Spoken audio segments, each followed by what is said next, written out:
वैसे तो ये सारी रात इबादत करने की है, मगर उलमा ने बड़ी प्यारी 6 इबादत जो फरमाई है, वो मैं 6 नवाफिल जो फरमाए पहले वो बता देता हूँ कि बंदा 6 नवाफिल पढ़े इस रात। और वो नवाफिल जो हैं सुभान अल्लाह, बेहतर तो ये कि असर के बाद से जिक्र अस्कार शुरू कर दे। कोशिश करे कि यासीन शरीफ पढ़ ले तो 10 कुरान पाक का सवाब। तो साल का आखिरी वक्त है, तो ये आखिरी लम्हा, अल्लाह करे आप रोजे से भी हों, तो कोशिश करें कि 13, 14, 15 शाबान, जहां 13 थी उन्होंने रखा होगा उम्मीद है, वरना जहां 14 है वो जरूर रखे। और 14, 15 शाबान को रोजा रखने का फायदा यह है कि नामा अमाल का आखिरी दिन भी रोजे से हो जाएगा, पहला दिन भी रोजे से हो जाएगा। अब नामा अमाल के जो आखिरी लम्हात हैं वो कौन से हैं? वो असर से मगरिब से पहले वाले हैं, तो उसमें तिलावत कर लें, सूरह यासीन पढ़ लें, इस्तिग़फ़ार पढ़ लें, दुरूद पाक कसरत से पढ़ लें, वो वक्त इबादत में गुजारे, तो आखिरी लम्हात भी इबादत में हो जाएंगे। फिर मगरिब के बाद फौरन क्या करना है, मगरिब पढ़ ली, अब 2 रकत नफल पहले पढ़नी है कि या अल्लाह इन नवाफिल की बरकत से मुझे हर किस्म की बीमारी और आफतों से महफूज फरमा, और उसके बाद यासीन शरीफ पढ़ ले। फिर 2 रकत पढ़े कि या अल्लाह दराजी उमर बिल खैर अता फरमा, जिंदगी तवील जिंदगी खैर और आफियत के साथ मांगना भी कोई हर्ज नहीं है, क्योंकि तवील जिंदगी होगी तो नेकियां भी ज्यादा होंगी इंशाल्लाह। फिर यासीन शरीफ पढ़े, फिर आखिरी 2 रकत नफल, या अल्लाह अपने दर के सिवा किसी का मोहताज ना कीजिए, अल्लाह करे सारी जिंदगी देने वाले बने, मांगने की कभी नौबत ही ना आए, ये नवाफिल इस नियत से पढ़ें, और फिर यासीन शरीफ पढ़ें। अच्छा, एक अजीब सा फिनोमेना है, एक अजीब सी मिसकंसेप्शन फैलाई जा रही है कि जनाब ये किधर लिखा है और ये क्या जरूरत है करने की। मुझे बताएं भाई, हम करते क्या है इसमें? अल्लाह की इबादत करते हैं, नफल पढ़ते हैं, क्या नफल किसी भी वक्त पढ़ना मना है? हम कुरान पढ़ते हैं, क्या कभी भी पढ़ना मना है? अगर बुजुर्गों ने फरमाया और हम अमल करते हैं, क्योंकि ये रात इबादत की है, ये रात मगफिरत की है, तो हदीस पाक में है ना। तो अगर कोई इबादत की रात, मगफिरत की रात नवाफिल पढ़ता है, यासीन शरीफ पढ़ता है, अल्लाह की बारगाह में दुआ करता है, तो प्रॉब्लम क्या है? लोगों को प्रॉब्लम अल्लाह की इबादत से क्यों हो जाती है? इस बहाने लोग जमा हो जाते हैं, इस बहाने लोग इबादत करते हैं, अल्लाह को याद करते हैं, वरना कहें अपने तौर पर जो जी चाहे कर लें तो कुछ भी नहीं करेंगे।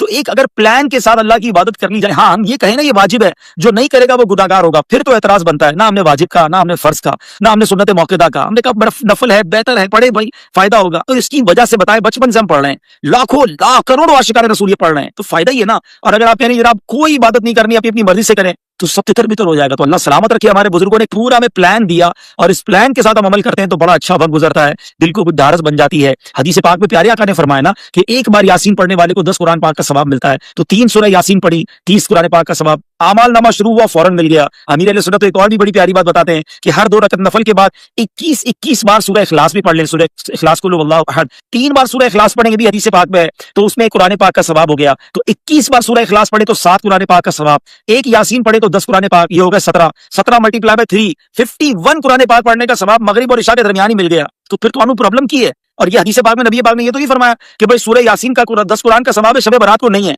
3 बार सूरह इखलास पढ़ने पर पूरे कुरान का सवाब है, मगर शब बारात को नहीं है, ऐसा तो नहीं है। तो फिर क्यों लोगों को कंफ्यूज करते हैं भाई? पढ़ने दें, लोग इबादत कर रहे हैं। तो बहरहाल आ जाए वापस अपने पॉइंट की तरफ कि इबादत करें, दिल खोल कर करें। उसके बाद आप क्या करें? रात को वैसे तो कब्रिस्तान जाना भी सुन्नत, लेकिन इस रात को मेरा एक और मशवरा ये है कि सलातुत तस्बीह भी अदा करें। बड़ी कमाल की नवाफिल है ये, और बड़ी तवील नवाफिल है, इसको पढ़ने का मजा भी कुछ और आता है। तो अब ज़ाहिर मस्जिदों में शायद नहीं हो सकेगी, तो अपने घरों में सलातुत तस्बीह अदा करें। ऑलमोस्ट लेट नाइट तक मदनी चैनल पर नशरियात रहेंगी, और ऐलान हुआ है कि अमीर अहले सुन्नत उस जगह से दुआ करेंगे शब बारात तकरीबन 12 बजे के आसपास, कि जहां नालैन अक़दस मौजूद है नबी पाक के जो तबर्रुकात हैं अमीर अहले सुन्नत के पास, वहां से अमीर अहले सुन्नत इंशाअल्लाह दुआ करेंगे। तो आपने जरूर शब बारात की रात मदनी चैनल के साथ गुजारनी है, तो इंशाअल्लाह बहुत कुछ आप जान लेंगे और सीख लेंगे। चलिए जनाब, कुछ बातें हो गई, कुछ नवाफिल हो गए, इबादत का बता दिया। 14 रमजान भी रोजा, 14 शाबान भी रोजा रखें, 15 शाबान भी जरूर रोजा रखें।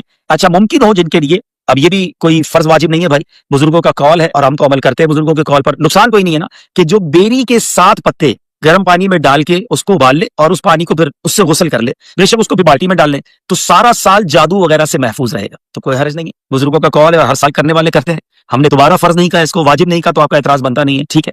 इसी तरह ये भी रिवायतों में मिलता है कि इस रात जो वो तो 10 मुहर्रम के लिए कि शबे जमजम 10 मुहर्रम को जमजम शरीफ जो है वो तमाम पानियों में शामिल होता है। शबे बारात के लिए ये बेरी के पत्तों वाली बात आ गई, ठीक है जनाब। तो बहरहाल इबादत करें और दिल खोल कर करें। अल्लाह की इबादत में किसी से सर्टिफिकेट नहीं लेना, हमें इबादत करें और जो कर सकते हैं करें, मांगे। आसमाने दुनिया से ये ऐलान होता है कोई मांगने वाला कि हम उसकी मगफिरत कर दें, है कोई तौबा का तलबगार कि उसकी तौबा कबूल की जाए। अरे हम गुनाहगारों को तो तौबा चाहिए, मगफिरत चाहिए, अल्लाह की तरफ से रहमत चाहिए। तो इस रात खूब मांगना है, बहुत मांगे, बल्कि आज भी मांगे, कल भी मांगे। आज माशाल्लाह दुनिया के कई मुल्कों में शब बारात है, अरब ममालिक में शब बारात है, तो इंशाल्लाह मक्के मदीने में शब बारात है। तो इंशाल्लाह आज रात 11:30 बजे हमारे सिलसिले के बाद हाजी शाहिद साहब दामद बरकातुहू मौलानिया लाइव मदनी चैनल पर बयान करेंगे, specially for the viewers of Madani channel, जहां शब बारात होगी। फिर 12:30 बजे आज रात भी अमीर अहले सुन्नत दुआ करेंगे। तो आज रात से सिलसिला शुरू है इबादत का।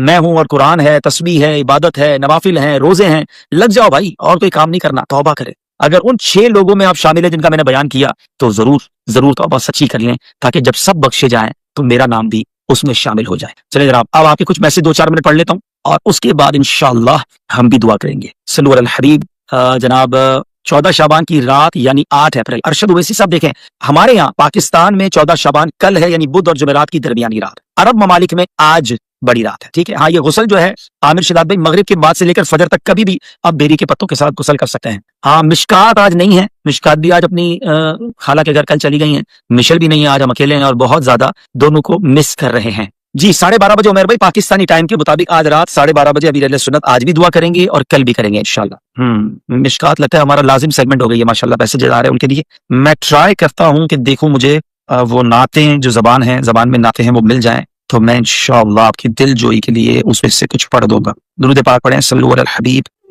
मिल गई जनाब, चले। असी मुस्तफा जे वतन जा दीवाना, सिको था नबी जे सहन जा दीवाना।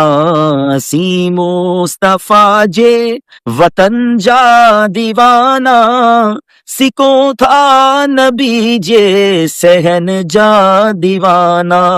नबी जे हरम में अजब जी चमक आ, नबी जे हरम में अजब जी चमक आ। उन्हीं रोशनी आई चमन जा दीवाना, उन्हीं रोशनी आई चमन जा दीवाना।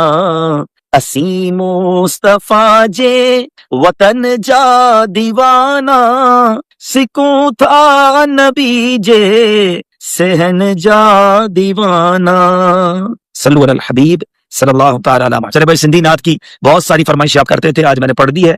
और अच्छा, 7 पत्ते एक बंदे के लिए है, मैसेज आया था कि 7, जी हाँ 7 पर इस्लामी भाई के लिए, ठीक है। एक इस्लामी भाई के 7 पत्ते, जितने घर के अफराद उतने पत्ते हैं, लेकिन ये पत्ते भी किसी से पूछ के तोड़ रहे हैं। पता चला किसी के घर में बेरी का दरख्त लगा, पत्ते तोड़ के आ रहे हैं, तो इजाजत लेके एक अच्छे काम के लिए हुकूकुल इबाद तलफ ना कर लेना भाई। आज रात बड़ी जो है ना क्रूशल भी है, क्रूशल इन सेंस सेंसिटिव है कि आज रात फैसले होंगे। अल्लाह तबारक व तआला फरिश्तों को जो काम है वो सौंपे जाते हैं कि अगले साल कौन कौन दुनिया से जाएंगे, कौन कौन पैदा होंगे, कौन कौन हज करेगा। आज तो मांगना है ना कि अल्लाह इस साल हज भी लिख दे, इस साल हमें सलामती वाली जिंदगी देना, रिस्क में इजाफा अता कर दे। दुआ के अंदर भी जो है ना शब बारात की, अब जरा सुनिएगा, मैं थोड़ा सा 1-2 जुमले सुनाता हूँ। अल्लाहुम्मा या ज़ल मन्नी वला युमन्नु अलैहि, या ज़ल जलाली वल इकराम, या ज़त तौली वल इनआम, ला इलाहा इल्ला अंता ज़हरुल लाजीन व जारुल मुस्तजीरीन व अमानुल खाइफीन। अल्लाहुम्मा इन कुंत कतबतनी इंदका फी उम्मिल किताबी शकीयन औ महरूमन औ मतरूदन औ मुकत्तरन अलैया फिर रिस्क। अब जरा यहाँ तक का तर्जुमा सुनिएगा। ए अल्लाह, ए एहसान करने वाले कि जिस पर एहसान नहीं किया जाता, ए बड़ी शान शौकत वाले, ए फजलो इनाम वाले, तेरे सिवा कोई माबूद नहीं। तू परेशान हालों का मददगार, पनाह मांगने वालों को पनाह और खौफजदा को अमान देने वाला है। हम सबको अमान चाहिए ना, डरे हुए ना, अल्लाह से मांगो ना, ए खौफजदा को अमान देने वाले। फिर फरमाया, अभी जो उम्मुल किताब की बात है ना, कितनी गहरी बात है कि ए अल्लाह, अगर तूने अपने यहाँ उम्मुल किताब यानी लौहे महफूज में मुझे शकी यानी बदबख्त, महरूम, धुतकारा हुआ और रिस्क में तंगी दिया हुआ लिख चुका है, अल्लाह अगर तूने लिख दिया है, तो अब आगे क्या फरमाया, आगे क्या अर्ज है, जरा सुनिएगा। मैं दोबारा यहां से पढ़ूंगा ताकि आपको अब तर्जुमे के साथ जब आप सुनेंगे ना तो ईमान ताजा होगा। क्या हमने दुआ की, अल्लाहुम्मा इन कुंत कतबतनी फी इंदका फी उम्मिल किताब, लौहे महफूज में अगर तूने मुझे लिख दिया है शकीयन औ महरूमन औ मतरूदन औ मुकत्तरन अलैया फिर रिस्क, रिस्क कटा हुआ लिख दिया है, फमहू, अल्लाह मिटा दे। अल्लाहुम्मा बिफदलिका शकावती व हिरमानी व तरदी व इक़्तितार रिज़्क़ी वस्बितनी इंदका फी उम्मिल किताबी सईदम मरज़ूकन मुवफ़्फ़क़न लिल खैरात। अल्लाह, तू तो मालिक है ना, तू खालिक है, उसको मिटा दे। और ए अल्लाह, अब हमारे लिए क्या लिख दे, सुनो कि ए रब्बे करीम, तू मुझे खुशबख्त, अपने पास उम्मुल किताब में मुझे खुशबख्त रिस्क दिया हुआ, भलाइयों की तौफीक दिया हुआ तहरीर फरमा दे। सुभान अल्लाह, सुभान अल्लाह, बड़ी कमाल की दुआ।